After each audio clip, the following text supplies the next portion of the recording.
Audiolivro O Livro dos Mártires, por John Foxe. Bem poucos protestantes escaparam à fúria dos fanáticos perseguidores. Entre eles achava-se o jovem Laforce, de 10 anos, que viria a ser o famoso Marechal Laforce, cuja salvação foi sumamente notável. Seu pai, seu irmão mais velho e ele próprio foram alcançados pelos soldados do Duque de Anjou. Estes assassinos lançaram-se sobre os três com o intuito de golpeá-los com gosto. Eles caíram uns sobre os outros, mas o menino não recebeu um único golpe, senão que, ao aparentar estar morto, escapou no dia seguinte. Sua vida preservada deste modo maravilhoso durou até os 85 anos. Muitas das pobres vítimas fugiram até as margens do Sena, na pretensão de atravessar o rio a nado em direção aos subúrbios da Saint-Germain. O rei os avistou do alto de sua janela, que dominava o rio, e pôs-se a atirar neles com a carabina, recarregada por um de seus pajens. Enquanto isto, a mãe-rainha serena, imperturbável, em meio à matança, observava do alto de um balcão, incitava os assassinos e ria dos gemidos dos agonizantes. O que animava a bárbara rainha era uma férvida ambição, que a levava a mudar constantemente de partido na ânsia de saciá-la. Pouco tempo depois desses horríveis acontecimentos, a corte francesa tratou de dissimulá-los mediante formas legais. Pretenderam justificar a matança por meio de uma calúnia, a fim de acusar o almirante de uma conspiração, o que ninguém acreditou. O parlamento recebeu ordem de atuar contra a memória de Coligny, e seu cadáver foi dependurado com correntes em Monte Falcon. O próprio rei foi contemplar o insólito espetáculo. Quando um de seus cortesãos, ao fazê-lo notar o mau cheiro do cadáver, aconselhou a retirar-se, ele replicou: "O inimigo morto cheira bem." Os massacres no dia de São Bartolomeu estão pintados no Salão do Vaticano, em Roma, com a seguinte inscrição: Pontifex Coligny Nessem Probati, isto é, o Papa aprova a morte de Coligny. O jovem rei de Navarra foi eximido por questões políticas e não por piedade da rainha-mãe, que o manteve preso até a morte, a fim de garantir a submissão dos protestantes que conseguiram fugir. Essa terrível carnificina não se limitou à cidade de Paris. Ordens semelhantes foram enviadas desde a corte aos governantes de todas as províncias, de modo que, ao cabo de uma semana, cerca de 100.000 protestantes foram despedaçados. Só 2 ou 3 governadores recusaram obedecer às ordens do rei. Um destes, Montmorin, governador de Alvérnia, escreveu ao rei a seguinte carta, que merece ser transmitida à mais longínqua posteridade: Senhor, recebi uma ordem com o selo de Vossa Majestade, de matar todos os protestantes em minha província. O elevado respeito que tenho por Vossa Majestade leva-me a crer que a carta seja uma fraude. Se a ordem, porém, for genuína, queira Deus que não, respeitosamente tratarei de obedecer-lhe. Em Roma, houve uma grande e macabra satisfação a ponto de marcarem um dia de festejos e um jubileu com indulgências a todos os que participaram. As expressões de júbilo eram inimagináveis. E o homem que deu a primeira notícia recebeu 1000 coroas do cardeal de Lorena por sua ímpia mensagem. Ao concluir que os huguenotes haviam sido extintos, o rei ordenou que o dia fosse comemorado com toda a demonstração de felicidade. Muitos dos que ofereceram grandes somas de dinheiro em resgate próprio foram mortos imediatamente. Várias cidades que haviam recebido do rei a promessa de proteção e segurança presenciaram matanças generalizadas. Tão logo se entregaram aos seus generais ou capitães.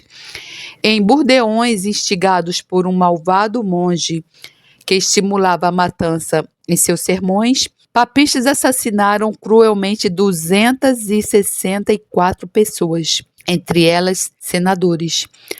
Outro da mesma piedosa fraternidade causou carnificina similar em Angenticum, no Maine, onde a população, pela satânica sugestão dos santos inquisitores, lançou-se contra os protestantes a fim de matá-los, saquear suas casas e derrubar suas igrejas.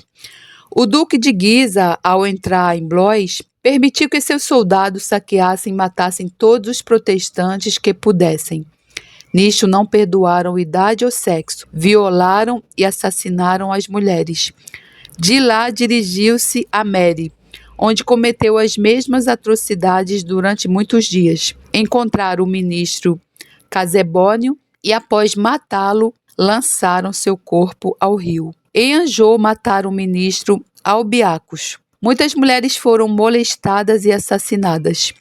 2 irmãs foram violentadas perante o pai, previamente acorrentado a uma parede para que assistisse à humilhação das filhas, os demônios dos infernos. Depois de tudo, os 3 foram mortos. O governador de Turim, apesar de oferecer dinheiro por sua vida, foi cruelmente golpeado com garrotes, despido e pendurado pelos pés, com a cabeça e o tronco dentro de um rio. Antes de morrer, abriram-lhe o ventre, arrancaram-lhe as entranhas e lançaram-nos aos peixes. Depois seu coração foi levado pela cidade cravado numa lança. Em Barre a crueldade alcançou até as criancinhas. Os bárbaros abriram os pequenos e arrancaram-lhe as entranhas. Em sua fúria, chegavam a mordê-los. Os que fugiram para o castelo foram pendurados ao se renderem. Meu Deus do céu! Assim o fizeram na cidade de Masticom e consideravam um prazer cortar braços e pernas e em seguida matar. Para entretenimento dos visitantes, os protestantes eram lançados ao rio do alto de um precipício. Já viram alguém saltar tão bem? Zombavam os algozes.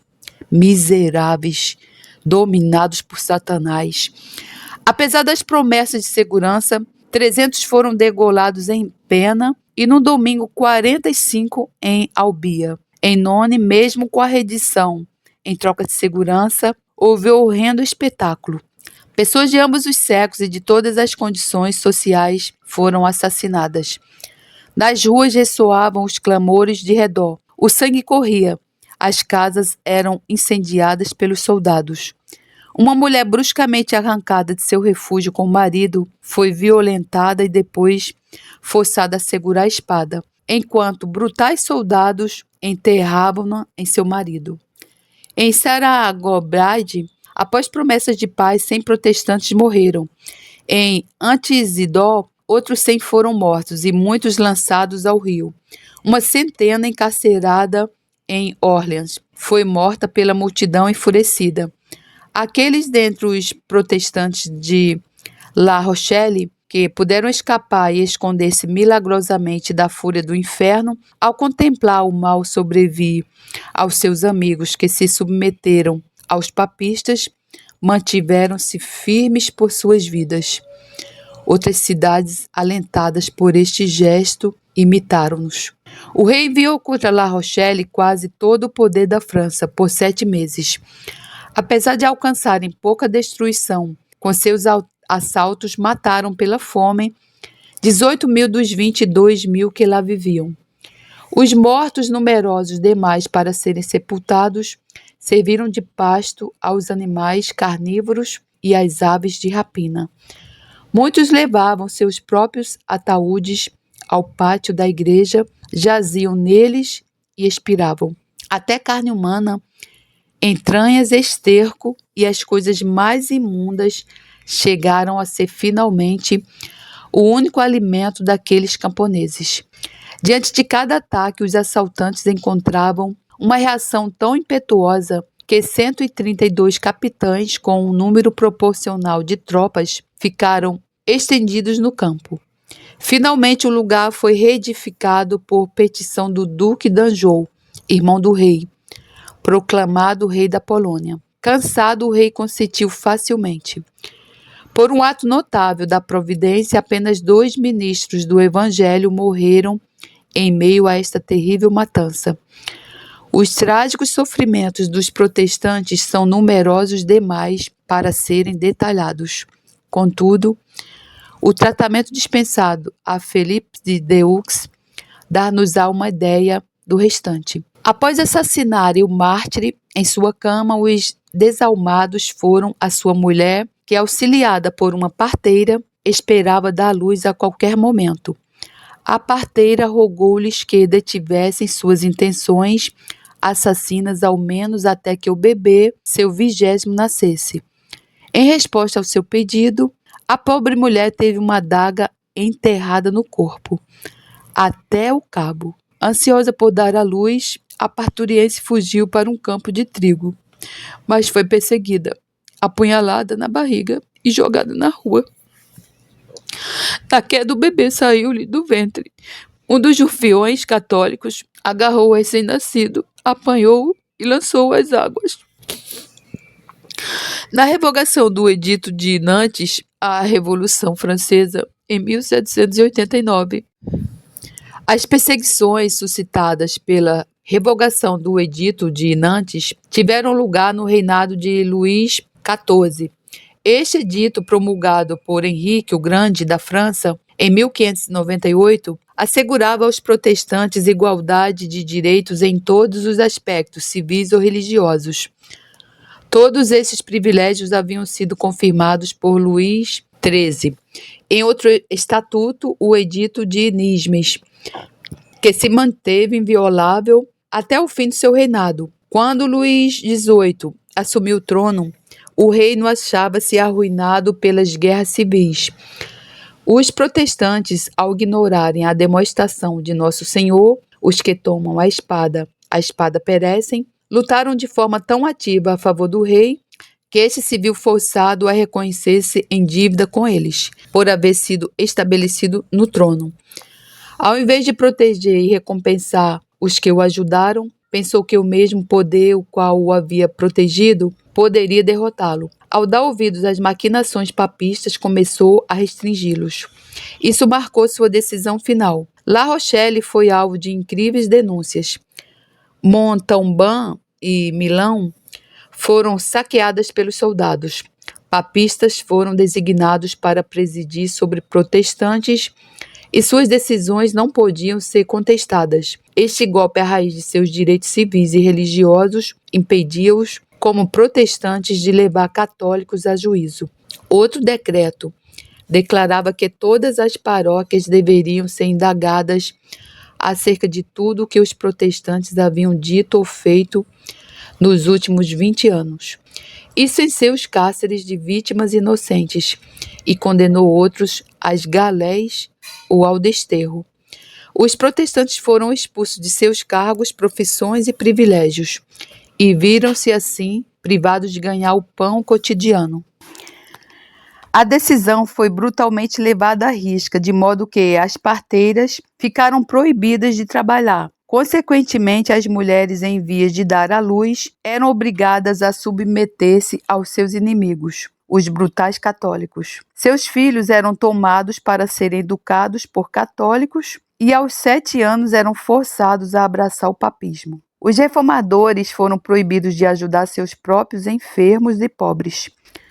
Todo o culto privado e os serviços religiosos tinham de ser efetuados perante um sacerdote papista. Para impedir que as infortunadas vítimas abandonassem o reino, instalaram restrita vigilância em toda a fronteira. Sem dúvida, pela mão misericordiosa de Deus, cerca de 150 mil escaparam e emigraram para diferentes países, onde contaram essa pavorosa história. Tudo o que até aqui se relatou foram apenas infrações ao Edito de Nantes. No dia 18 de outubro de 1685, aconteceu a diabólica revogação deste edito, registrada no dia 22. No ato, tropas do Corpo de Dragões foram alojadas junto aos protestantes em todo o reino, a fim de transmitir a seguinte notícia: o rei não admite mais o Guenotes em seu reino, e por isso todos têm de mudar de religião. Com isto, os intendentes de cada paróquia,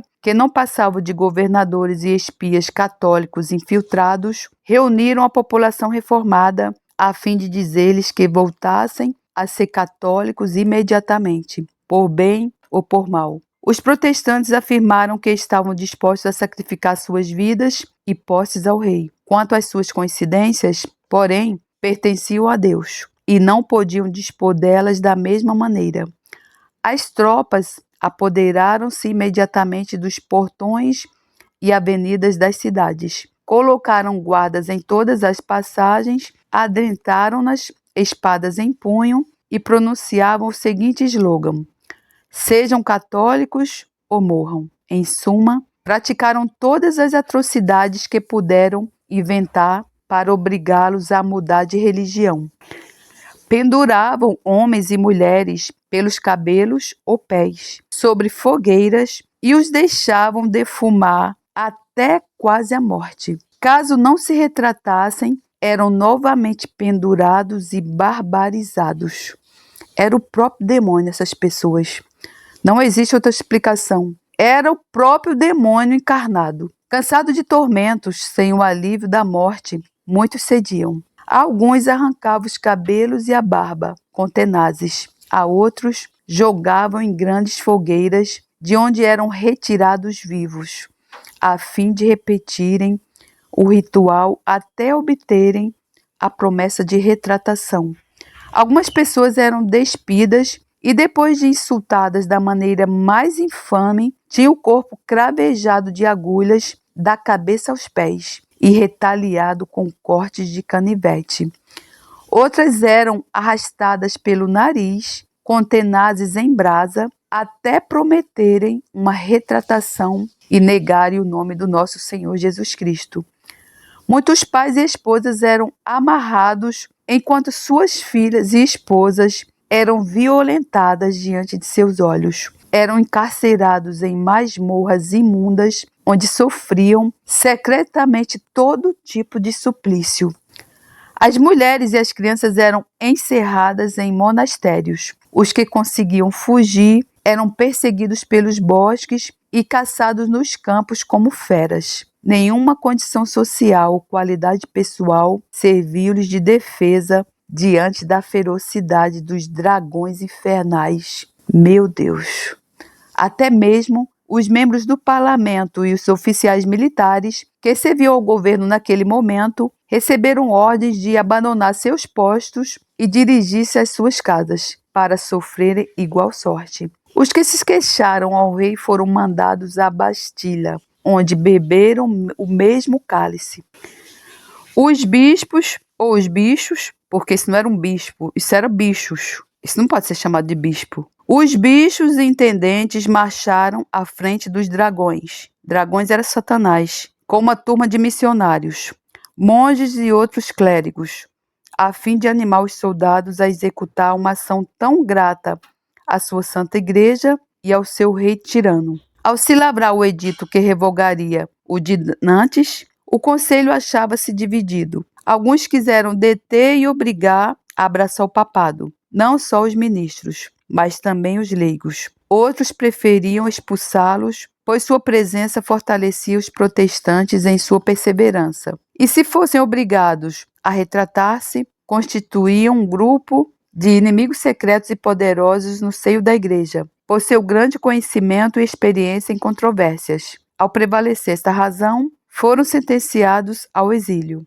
e só tiveram 15 dias para deixar o reino. No dia da publicação do edito que revogava a Carta de Liberdade aos protestantes, demoliram suas igrejas e exilaram ministros, os quais tiveram 24 horas para sair de Paris. Os papistas não estavam dispostos a permitir a venda de suas posses e levantaram obstáculos para retardar-lhes a saída, até que terminasse o tempo limitado, o que os condenaria às galés pelo resto da vida. A guarda foi redobrada nos portos e os cárceres ficaram cheios de vítimas, que sofreram tormentos e carências diante dos quais a natureza humana estremece. O sofrimento dos ministros e de outros enviados às galerias pareceu exceder a todos. Acorrentados a um remo, expunham-se dia e noite a todas as estações e climas. Quando, por debilidade, desmaiavam, ao invés de um cordial incentivo para reanimá-los, ou alimento para fortalecê-los, recebiam açoites de um látego, ou golpes de vara ou corda. Pela insuficiência de vestes e falta de limpeza, viam-se duramente atormentados por todo tipo de parasitas e açoitados pelo frio. À noite, os executores que durante o dia os golpeavam e atormentavam, mantinham-se afastados por não suportarem o frio que ali reinava. Em lugar de cama, ofereciam-lhes uma madeira dura de 18 polegadas de largura sobre a qual dormiam sãos e enfermos, sem coberta alguma, além de míseros farrapos, que consistiam em uma camisa do tecido mais ordinário, com mangas que não chegavam aos cotovelos, e um pequeno colete de sarja vermelho com aberturas para os braços.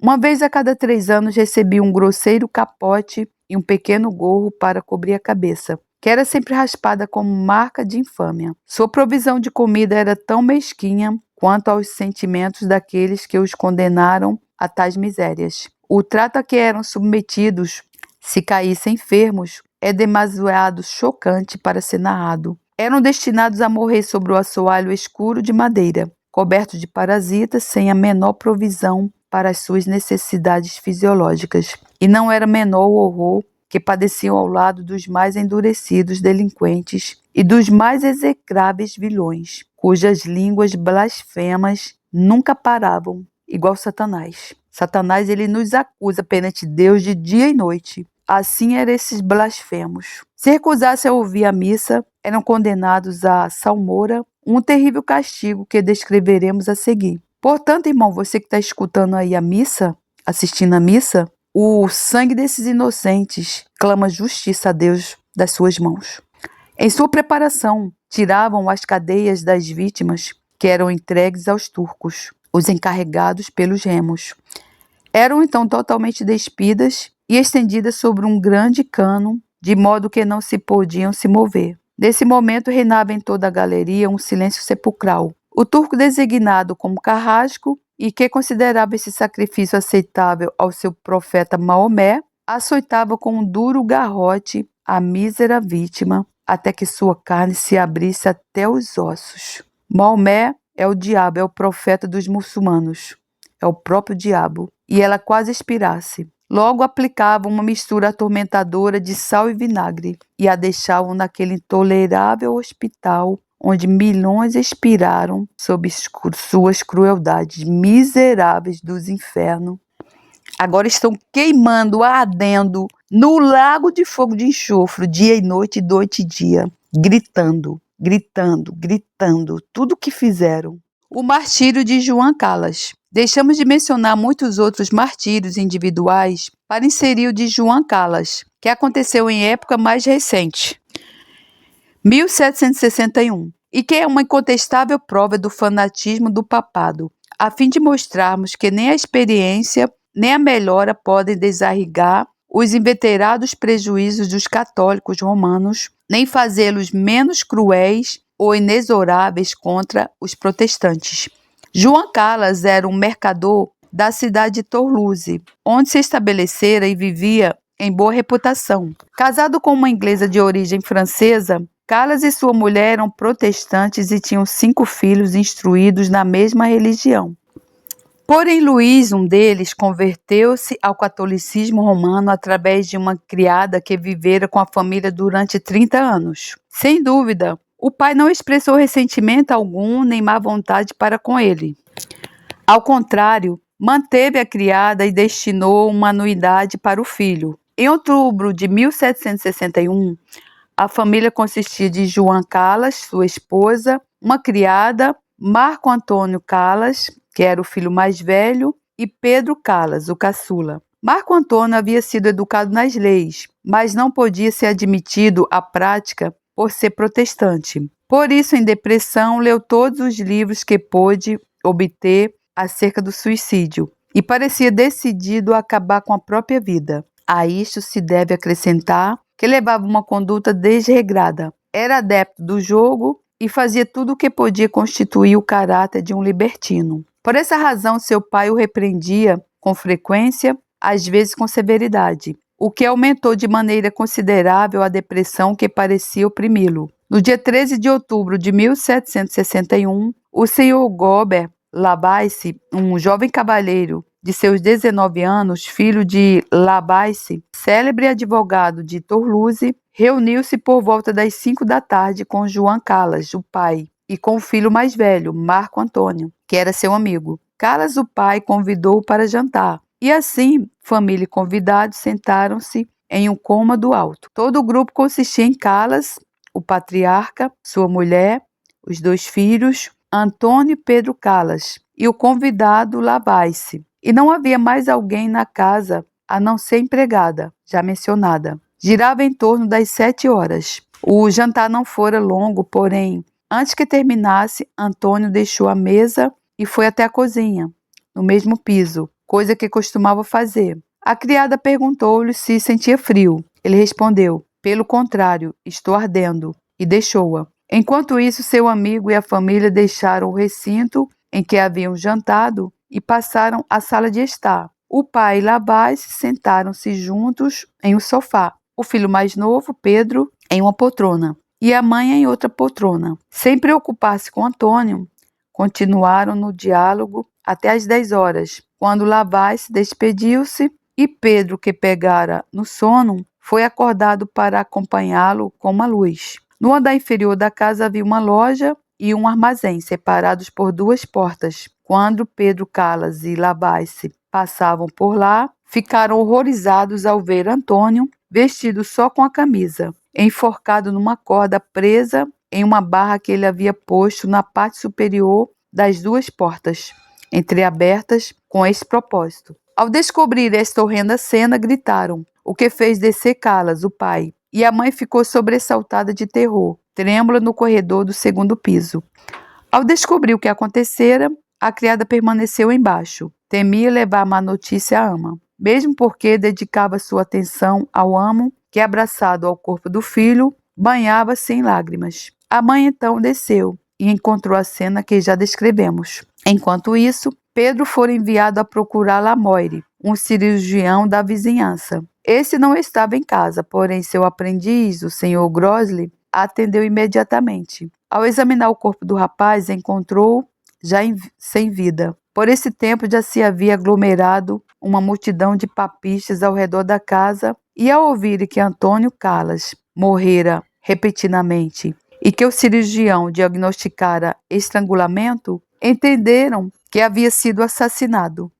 Sendo a família protestante, supuseram que o jovem estava a ponto de mudar de religião e por isso fora morto. O pobre pai, angustiado pela dor da perda do filho, foi aconselhado por seus amigos a chamar os funcionários da justiça para impedir que fosse despedaçado pela multidão católica que supunha haver-lhe matado o próprio filho. Assim o fizeram. E Davi, o principal magistrado, tomou o pai, o filho Pedro, Lavaisse e a criada sob sua custódia, e pôs uma guarda para protegê-los. Mandou buscar o doutor Latour, médico, e os senhores Lamarque e Peronetti, cirurgiões, que examinaram o corpo em busca de sinais de violência, mas não encontraram sequer um, exceto a marca da corda no pescoço. Também observaram que o cabelo do defunto estava penteado de maneira normal, perfeitamente alinhado. Suas roupas estavam bem dispostas sobre a prateleira e sua camisa não estava rasgada ou desabotoada. Apesar dessas evidências de inocência, as autoridades consideraram apropriado concordar com a opinião do povo. Emitiu a hipótese de que Calas havia chamado Lavaisse a fim de dizer-lhe que Antônio precisava ser enforcado e que Lavaisse assumira a função de carrasco, ajudado por Calas e Pedro. Por não poderem provar tal suposição, recorreram a uma ademoestação ou informe geral, pela qual o crime era considerado verdadeiro, e pedia-se a cada um que publicamente testemunhasse contra Calas, como lhe fosse possível. Essa demonstração dizia que Lavaisse estava empregado pelos protestantes para ser seu carrasco quando algum de seus filhos tivesse que ser enforcado por mudar de religião. Afirmava também que quando os protestantes estrangulavam seus filhos dessa maneira, forçavam-nos a ajoelhar-se. Outro informe buscava alguma pessoa que tivesse visto Antônio Calas ajoelhar-se diante do pai quando este o estrangulara. Também afirmava que Antônio morrera como católico romano e dava evidência de seu catolicismo. Porém, antes da publicação dessas ademonstrações, espalhara-se a notícia de que Antônio Calas iria no dia seguinte incorporar-se à fraternidade dos penitentes brancos. Por isso, ordenou-se que seu corpo fosse enterrado no meio da igreja de Santo Estevão. Poucos dias depois do enterro, os penitentes brancos celebraram um solene serviço por ele em sua capela. A igreja foi cheia de tapeçarias brancas e no centro levantou-se uma tumba, sobre a qual puseram um esqueleto humano, o qual segurava numa das mãos um papel que dizia Abjuração da Heresia, e na outra uma palma, emblema do martírio.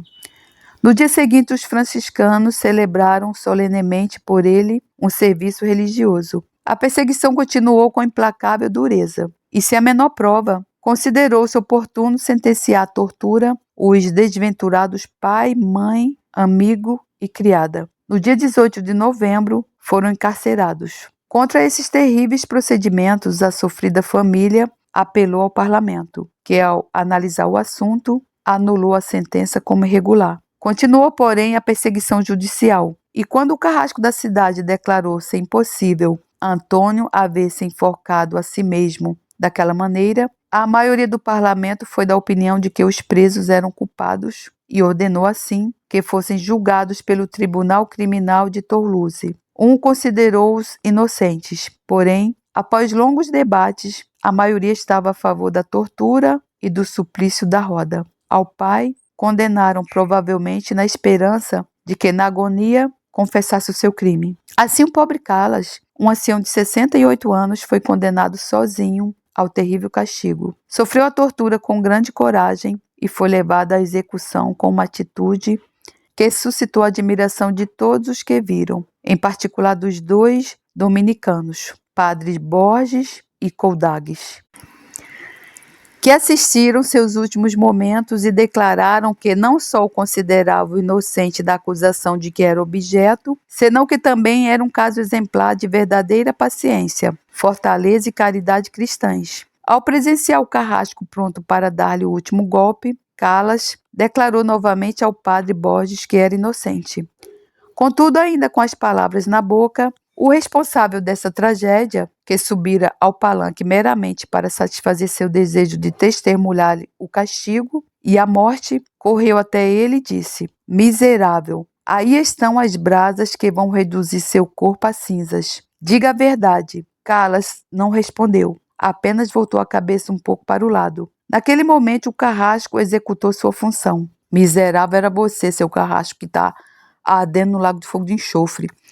O clamor popular contra esta família fez-se tão violento em Languedoc que todos esperavam ver os filhos de Calas destroçados sobre a roda e a mãe queimada viva. O jovem Donat Calas foi aconselhado a fugir para a Suíça. Lá encontrou um cavalheiro que no início pôde apenas compadecer-se e aliviá-lo, sem se atrever a julgar o rigor exercitado contra seu pai, sua mãe e seus irmãos. Pouco depois, outro dos irmãos, que houvera sido exilado, recolheu-se sob a proteção da mesma pessoa, que durante mais de um mês adotou todas as precauções possíveis para assegurar-se da inocência da família. Uma vez convencido, viu-se obrigado a empregar em prol de seus amigos seus próprios bens, sua pena e sua reputação pessoal, a fim de reparar o erro fatal dos 7 juízes de Toulouse e conseguir que o processo fosse revisto pelo Conselho do Rei. Isso levou 3 anos, e é coisa bem conhecida a honra que os senhores de Grosnes e Basquancourt alcançaram ao investigar esta memorável causa. 50 magistrados da Corte de Apelações declararam unânimes a inocência de toda a família Calas e recomendaram-na à benevolente justiça de Sua Majestade. O Duque de Choiseul, que jamais deixou de mostrar a grandeza de seu caráter, não só ajudou a desafortunada família com dinheiro, mas obteve do rei uma doação de 36.000 libras. No dia 9 de março de 1765, exatamente 3 anos após a execução do inocente e virtuoso pai, foi firmada a sentença que defendia a família Calas e mudava-lhe a sorte. Todos se aglomeravam para vê-lo sair da prisão e aplaudiram prazerosos enquanto lágrimas brotavam-lhes dos olhos. Este terrível exemplo de fanatismo moveu a caneta de Voltaire, que atacou os horrores da superstição. Apesar de ser ateu, seu ensaio sobre tolerância honrou-lhe a pluma e tornou-se um canal de bênçãos, pois abateu os rigores da perseguição na maioria dos estados europeus. A pureza do Evangelho fugirá da superstição e da crueldade, pois a mansidão dos ensinamentos de Cristo consola neste mundo e ensina a buscar salvação para o mundo vindouro. Perseguir por diferenças de opinião é tão absurdo quanto odiar por se ter um rosto feio. Se honramos a Deus, se mantemos sagradas as puras doutrinas de Cristo,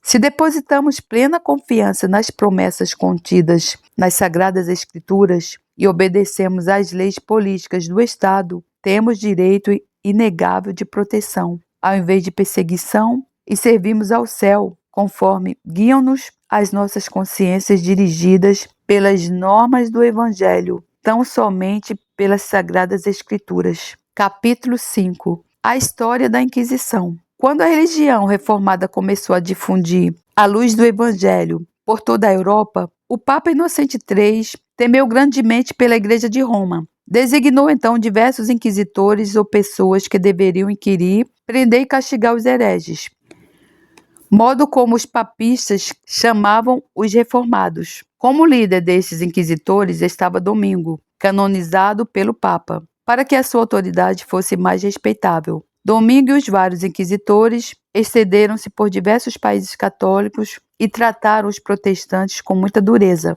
Finalmente, o Papa, ao concluir que estes inquisitores itinerantes não eram úteis como imaginara, resolveu estabelecer tribunais fixos e regulares da Inquisição. O primeiro destes fóruns foi implantado em Toulouse e Domingo foi nomeado primeiro inquisitor regular, assim como havia sido o primeiro inquisitor itinerante. Logo estabeleceram-se tribunais da Inquisição por vários países. No entanto, a Inquisição espanhola foi a mais temida e a que maior poder adquiriu. Até os reis da Espanha, arbitrários em todos os aspectos, aprenderam a temer o poder dos senhores da Inquisição. As horrendas crueldades que estes exerciam obrigaram milhares de pessoas a dissimular seus sentimentos, quando estes diferiam das ideias católicas.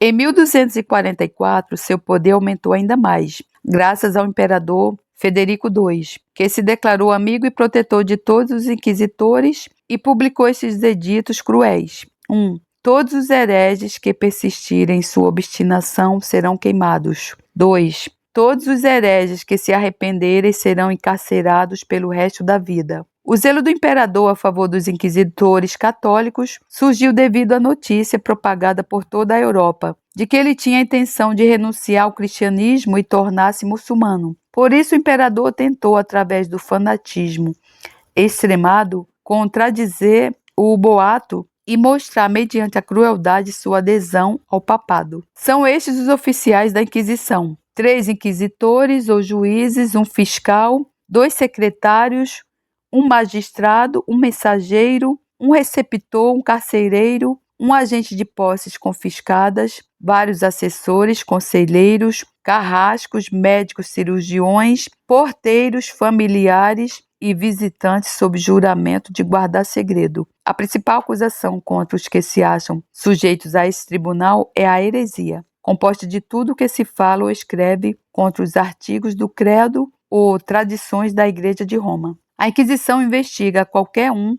acusado de ser mago, de ler a Bíblia em língua comum, de ler o Talmud dos judeus ou o Corão de Maomé. Em todas as ocasiões, os inquisitores levam a cabo seus processos com a mais cruel severidade e castigam os ofensores com incomparável crueldade. Raras vezes mostram-se misericordiosos com um protestante, e um judeu convertido ao cristianismo está longe de se sentir seguro.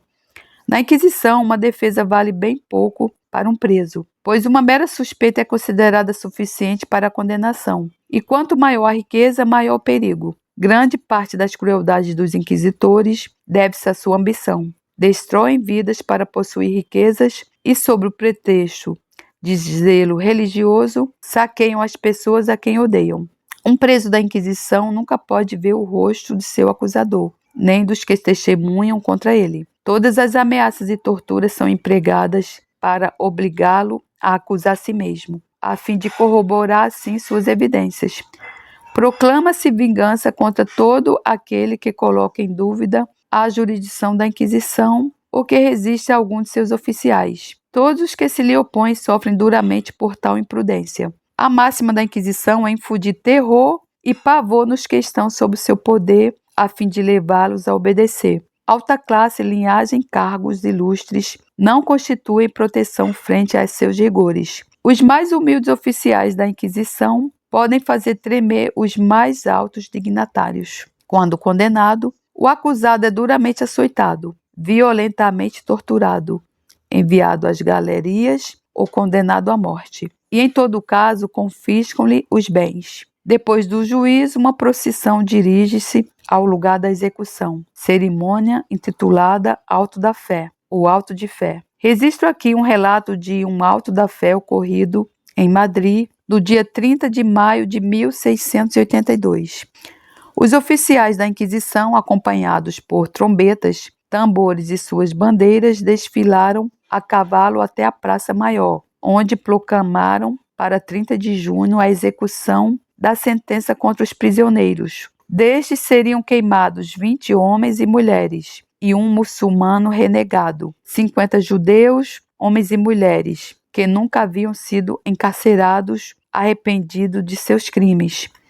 Foram sentenciados a um longo confinamento e ao uso de um distintivo amarelo. Toda a corte da Espanha estava presente. O grande trono do inquisitor foi instalado numa espécie de estrado muito acima do trono do rei. Entre os que iam ser queimados, encontrava-se uma jovem judia extremamente formosa, de apenas 17 anos. Encontrava-se ao lado do palanque em que se achava a rainha e dirigiu-se a esta no desejo de obter o perdão com as comoventes palavras: Grande rainha, não me servirá a vossa real presença a favor de minha desgraça condição? Tenha compaixão de minha juventude e considerai que estou a ponto de morrer por uma religião que tenho conhecido desde a mais tenra infância. Sua Majestade pareceu compadecer-se muito de sua angústia, porém desviou os olhos, pois não se atrevia a dizer uma palavra a favor de alguém declarado herege. Começara a missa, em meio à qual o sacerdote encaminhou-se do altar para junto do cadafalso e sentou-se numa cadeira ali posta para ele. Então o grande inquisitor desceu do anfiteatro, vestido com a sua capa e uma mitra. Depois de inclinar-se perante o altar, dirigiu-se ao camarote do rei, acompanhado por alguns de seus oficiais, e levava uma cruz e os evangelhos, juntamente com um livro que continha um juramento pela qual os reis da Espanha foram obrigados a proteger a fé católica, extirpar os hereges e sustentar, com todo o seu poder, as atuações e os decretos da Inquisição. Juramento semelhante foi tomado dos conselheiros e de toda a Assembleia. A missa começou ao meio-dia e não acabou até às 9 da noite, alongada pela proclamação das sentenças pronunciadas em voz alta, uma após a outra. Depois disso seguiu a queima dos 21 homens e mulheres, cuja coragem nesta horrenda morte foi verdadeiramente assombrosa. O rei, próximo dos condenados, pôde ouvir bem seus estertores enquanto morriam. Todavia não pôde ausentar-se da terrível cena. Assisti-la era um dever religioso, e o seu juramento de coroação obrigava-o a dar sanção por sua presença a todos os atos do tribunal. O que já temos dito pode-se aplicar às inquisições em geral, assim como a da Espanha em particular. A Inquisição de Portugal atua exatamente sob o mesmo plano que a da Espanha, e foi instituída em uma época muito semelhante, e posta sob as mesmas normas. Os inquisitores permitem o uso da tortura apenas 3 vezes. Porém, nessas 3 ocasiões é infligida de maneira tão severa que o preso morre ou fica para sempre incapacitado e sofre dolorosamente a cada mudança de clima. Daremos uma ampla descrição dos severos tormentos ocasionados pela tortura, com base no relato de alguém que a sofreu 3 vezes, porém sobreviveu. Na primeira tortura, entraram 3 carrascos que, ao deixar o condenado apenas de calção, puseram-no de costas sobre uma espécie de tarimba. Ao começarem a operação, puseram-lhe ao redor do pescoço um anel de ferro e outros ao redor de cada pé, a fim de fixá-lo na tarimba. Por estarem assim estirados os seus membros, ataram-lhe 2 cordas ao redor de cada coxa, que ao passar sob a tarimba por meio de furos, foram um sinal combinado esticadas ao mesmo tempo por 4 homens. Não é difícil imaginar as dores que lhe sobrevieram de imediato. As cordas pouco espessas cortaram-lhe a carne até os ossos e fez brotar sangue em outros lugares diferentes. Ao persistir o preso em não confessar o que pediam os inquisitores, as cordas foram esticadas da mesma maneira 4 vezes sucessivas. A aplicação da segunda tortura foi como segue. Forçaram-lhe os braços para trás, de forma que as palmas das mãos ficaram viradas para fora, atrás dele. Então, com uma corda que as unia pelo pulso e que era erguida por um torno, juntavam-nas gradualmente entre si, até se tocarem os dorsos das mãos, que estiveram paralelas. Como consequência dessa violenta contorção, seus ombros deslocaram-se e ele lançou uma quantidade considerável de sangue pela boca. Meu Deus! Este suplício repetiu-se 3 vezes. Depois disso, foi levado de volta à masmorra, onde o cirurgião recolocou-lhe no lugar os ossos deslocados. 2 meses após a segunda tortura, o preso por meio recuperado foi novamente levado à câmara de torturas e ali pela última vez sofreu outro tipo de tormento, infligido 2 vezes sem interrupção. Os carrascos puseram-lhe ao redor do corpo uma grossa cadeia de ferro que, ao cruzar o peito, terminava nos pulsos. Puseram-no de costas contra uma grossa tábua, onde havia em cada extremidade uma roldana, através da qual corria uma corda atada ao final da cadeia e seus pulsos. Então o carrasco, ao estender a corda através de um torno que estava a certa distância atrás dele, esticava ou espremia seu estômago, conforme a tensão dos extremos das cadeias. Torturaram-no de tal modo que lhe deslocaram totalmente os pulsos e os ombros, que logo foram reencaixados pelo cirurgião. Os desalmados, isso não era desalmados, isso era Satanás, endemoniados, chamado de endemoniados. Os endemoniados, porém, não satisfeitos, aplicaram o tormento uma segunda vez, e ele o suportou, embora mais doloroso, com a mesma força e resolução. Foi depois mandado de volta à masmorra, assistido pelo cirurgião, que lhe tratou as feridas e ajustou-lhe os ossos deslocados. Ali ficou até o seu alto da fé, ou libertação do cárcere, de onde saiu incapacitado e doente pelo resto da vida. Meu Deus! Meu Deus do céu, quanto sofrimento, quanta ruindade de um povo que conhecia a Bíblia, que lia a Bíblia. E assim, meu coração está despedaçado. Eu estou assim, com o coração despedaçado, porque a gente ouve falar do que a Igreja Católica fez, mas a gente não imagina os atos de atrocidades de uma pessoa, de um ser humano, que é feita, a Bíblia diz, à imagem e semelhança de Deus. Por mais, irmão, que você seja a pessoa mais ruim do mundo, a pior pessoa do mundo, vamos dizer assim, iguais a essas, porque essas pessoas, elas simplesmente elas foram piores do que aqueles carrascos nazistas. Porque eles não tinham prazer somente em matar aquelas pessoas por causa do credo delas, por causa do nome do Senhor Jesus Cristo, por causa do amor à palavra de Deus, por causa do testemunho de Jesus Cristo, que a Igreja Católica não acredita que você só pode chegar a Deus através do nosso Senhor Jesus Cristo, né? A Igreja Católica, ela não fazia isso por uma questão de credo, ela fazia isso por causa do dinheiro, que ela não queria perder fiéis. Veja bem, a Bíblia diz que o amor ao dinheiro é a raiz de todo o mal. E como é que a Igreja Católica vive e sobrevive até os dias de hoje? Enganando você, irmão. Eu tenho irmã que ela vai para a missa todo domingo, ela tem um altar lá de santas que não são santas, são demônios.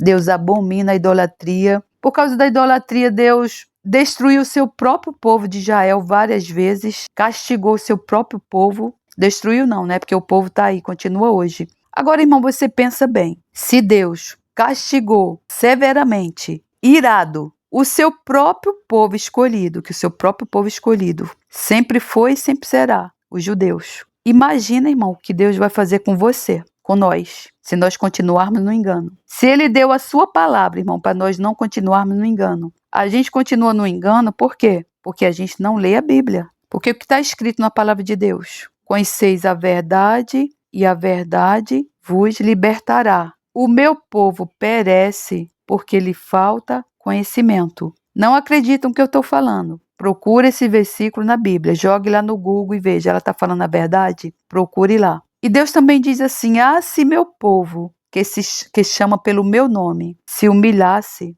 e clamasse por mim, ele daria do trigo mais fino. né? Então, nós comeríamos do trigo mais fino e beberíamos da fonte da água mais doce que existe, né, no planeta. Então, veja bem, irmão, o que eu estava falando. Você acha que essas pessoas que têm o DNA de Deus, elas tinham e têm o DNA de Deus. Nós temos, todos nós carregamos o DNA de Deus na nossa alma, no nosso espírito.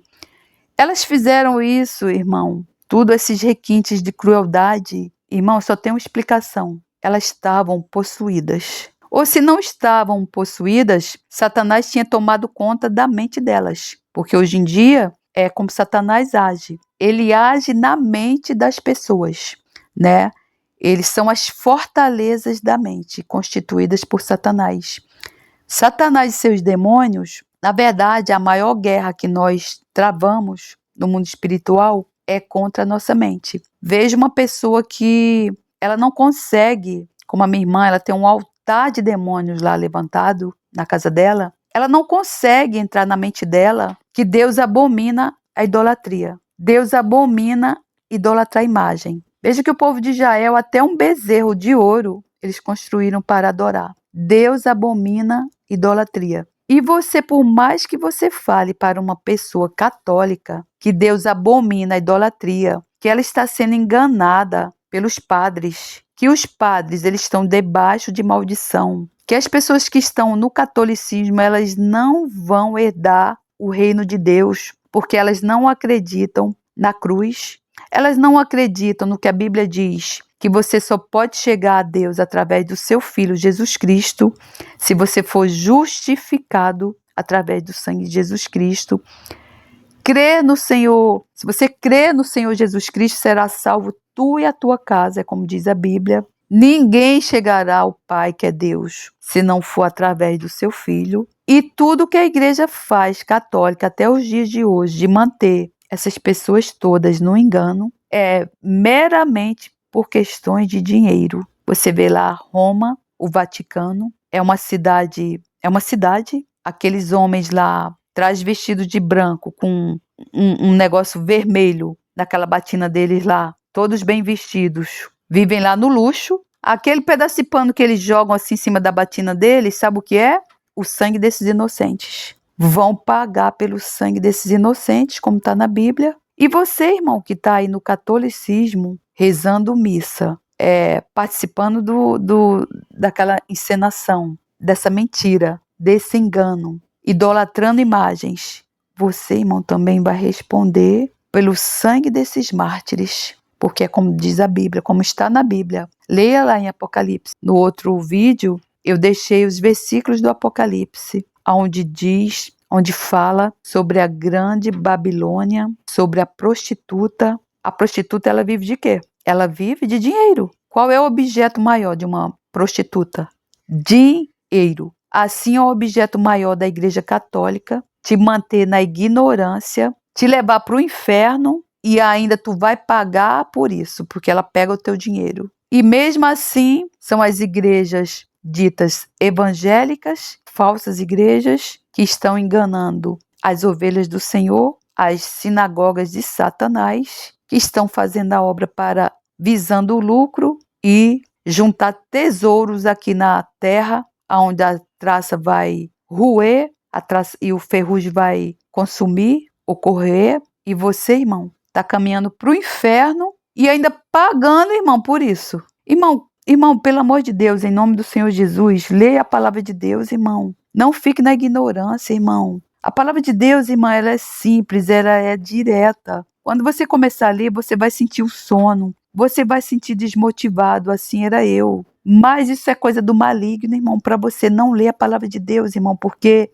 ele sabe, irmão, que quando você começar a ler a palavra de Deus e Deus começar a falar com você, irmão, porque é assim, Deus é o nosso Pai, Ele nos ama, Ele nos criou, nós somos feitos à imagem e semelhança dEle, nós somos corpo, alma e o espírito, irmão. E o espírito precisa do alimento, é da palavra.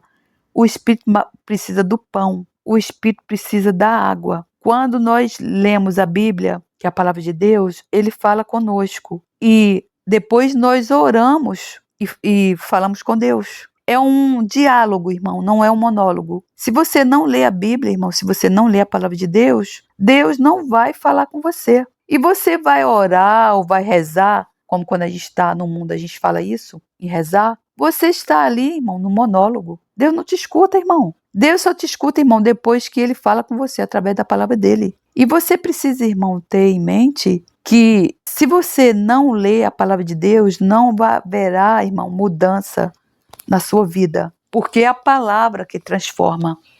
É a verdade, irmão, da palavra de Deus que nos transforma. Paulo, ele diz que a renovação da nossa mente, ela só acontece com a palavra. Quando a gente dá uma morada, uma casa, a palavra de Deus dentro do nosso coração, é a partir daí que a nossa vida vai sendo transformada. Nossa alma, ela vai sendo moldada. Porque, na verdade, a gente vive numa luta entre corpo, alma e espírito. A nossa luta maior é da alma com o espírito. E o espírito alimentado, fortificado pela palavra de Deus, a gente vai conseguir vencer não somente a carne, como a nossa alma. Porque a carne, ela quer fazer aquilo que a alma deseja. Mas o espírito, ele é quem vence. O espírito é quem vai vencer, porque com a palavra de Deus, o Espírito Santo está ali do nosso lado, nos fortalecendo, né? Nos ensinando, nos dando sabedoria, nos motivando. E você, irmão, sem a palavra de Deus, você não pode ter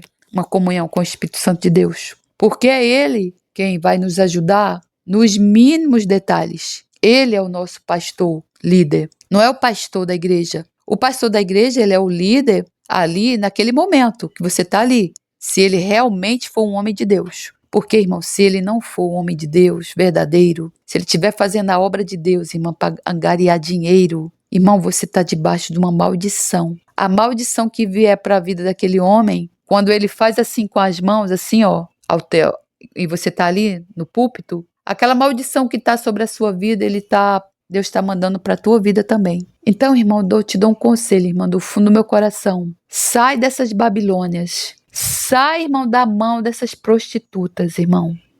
Sai da igreja católica, irmão. Entrega a tua vida para Jesus. Se alimenta da palavra de Deus, irmão. Eu não estou falando de religião. Eu estou falando da palavra de Deus. Sai debaixo desses tetos. Deus não habita em tetos, irmão. Deus habita numa flor. Deus habita no córrego dos rios. Deus habita nas batidas das ondas do mar.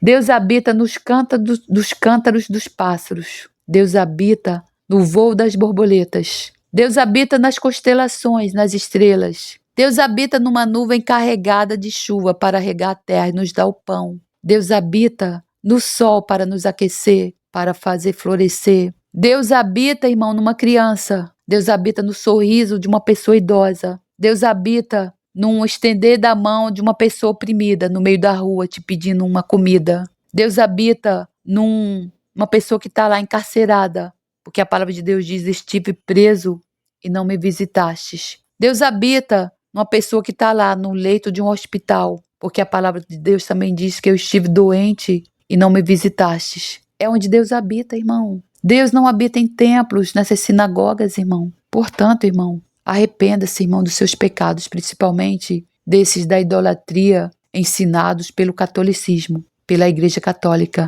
Volte para Jesus, irmão. Creia no Senhor Jesus e não somente você, mas você e a sua casa serão salvos. Vocês não serão só salvos, vocês serão libertos, curados e venha fazer parte da família de Jesus, da família de Deus. Venha sentar-se à mesa dessa família. Venha ser, irmão, o sal da terra e a luz do mundo, porque é isso que você será. Você será adotado por Deus, herdeiro de Deus, como nosso Senhor Jesus Cristo, e co-herdeiro em Jesus Cristo. Você vai comer do maná, do mais fino maná. Você vai ganhar uma pedrinha com um novo nome. Portanto, você que não gosta do seu nome, como eu, você vai ter um novo nome. Você vai ganhar vestes brancas. Você vai ter o nome escrito no livro da vida. Vai ter uma coluna lá erguida com o seu nome lá no céu. E você vai ganhar vestes de louvor, adoração, juntamente com os anjos. E você vai viver num lugar reinando com o rei da glória. Você também vai ser glorificado juntamente com ele. E além disso, irmão, você vai julgar as nações no dia do juízo. Eu não sei bem se é no dia do juízo, mas a Bíblia diz que nós vamos julgar as nações, ou seja, todos os povos da terra e os anjos. Esses anjos quem são? Satanás e seus demônios. A terça parte que o maligno trouxe juntamente com ele quando o arcanjo botou ele para correr lá de cima do céu. Então, irmão, o que você quer mais?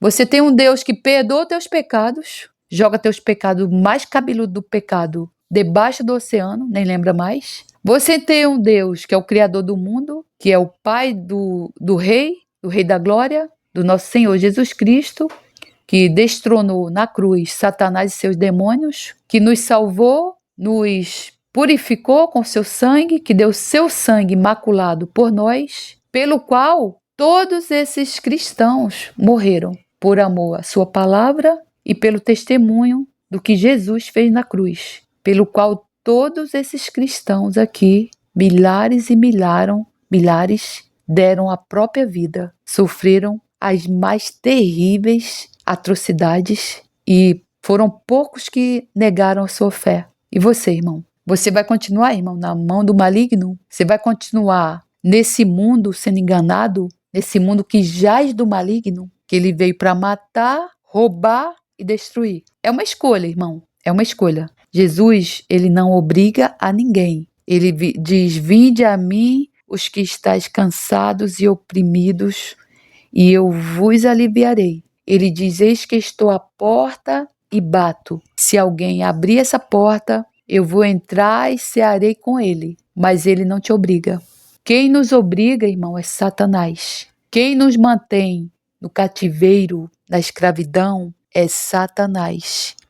Você que está no vício, você que está na prostituição, você que mente, você que rouba, você que já matou pessoas, você que é escravo do jogo, você que é escravo do dinheiro, que vive em busca de dinheiro, que está na agiotagem, você simplesmente é um escravo, sem direito, sem liberdade nenhum. Você não tem liberdade nenhuma. Nenhuma. Os verdadeiros libertos são aqueles que estão caminhando com Jesus. Hoje eu me sinto, eu saí da escravidão, da mentira, do furto, da fornicação, do uso de maconha, eu sonegava impostos e tantos outros pecados que Deus já me perdoou, para a liberdade. A liberdade é aquela, quando você vê um pássaro voando no céu. Hoje, quando eu olho para o céu e vejo um pássaro voando, eu digo assim, Senhor, obrigada por ter me tirado, me transportado das trevas para o reino do teu Filho amado,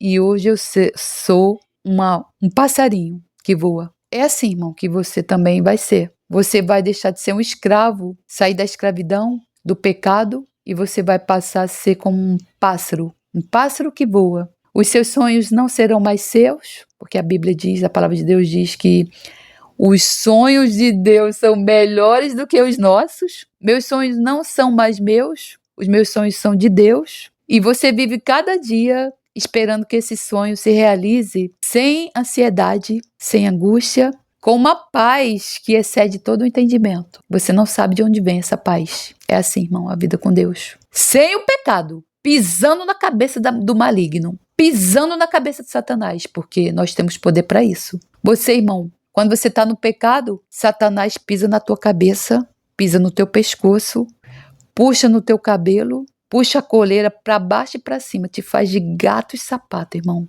Quando você se limpa, quando você caminha com Jesus, você faz o contrário. Você pisa na cabeça do maligno, você expulsa demônios e você bota Satanás para correr, irmão. E ele corre. Resistir ao diabo e ele fugirá de vós. E Deus, a Bíblia diz que Deus nos deu poder para pisar na cabeça de serpentes e escorpiões e tomar até veneno, e nada disso nos fará mal. Você não quer esse poder, irmão? A Bíblia também diz que nós faríamos coisas ainda maiores do que o próprio Senhor Jesus Cristo, maiores do que os próprios apóstolos.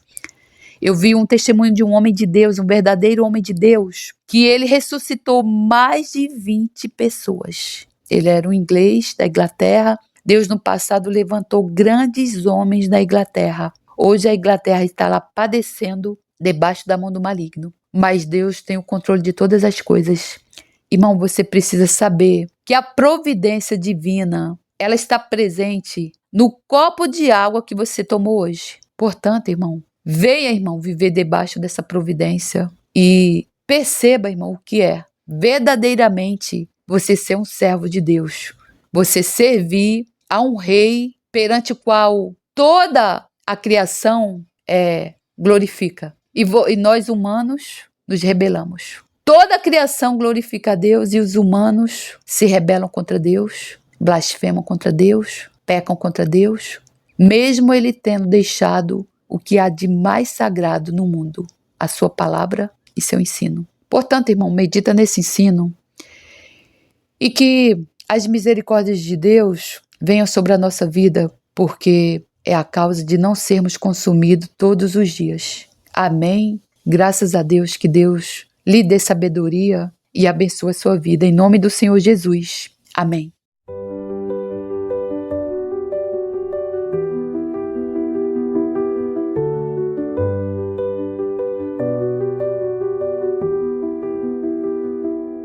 Senhor meu Deus, quando eu maravilhado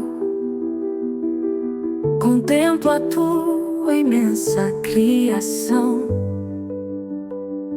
a terra, o mar e o céu todo estrelado, me vem falar da tua perfeição. Então minha alma canta-te, Senhor, grandioso és tu, grandioso és tu. Então minha alma canta-te, Senhor, grandioso és tu, grandioso és tu.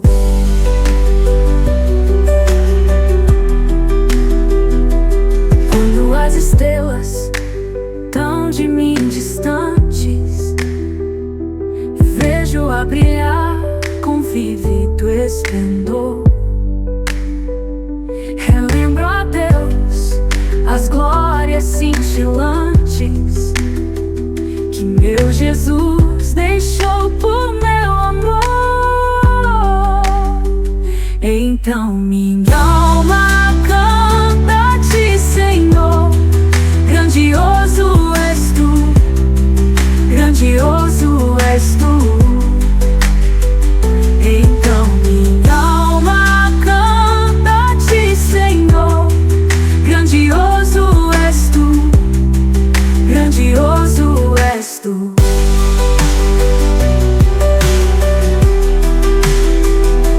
Olho as florestas murmurando ao vento, e ao ver que tu plantaste cada pé, recordo a cruz, o lenho tão cruento, e no teu filho afirmo a minha fé. Então minha alma canta-te, Senhor, grandioso és tu, grandioso és tu.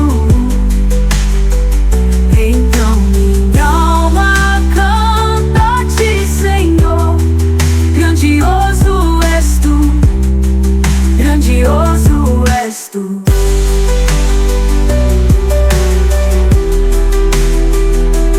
E quando penso que tu não poupaste teu filho amado por amor de mim, meu coração que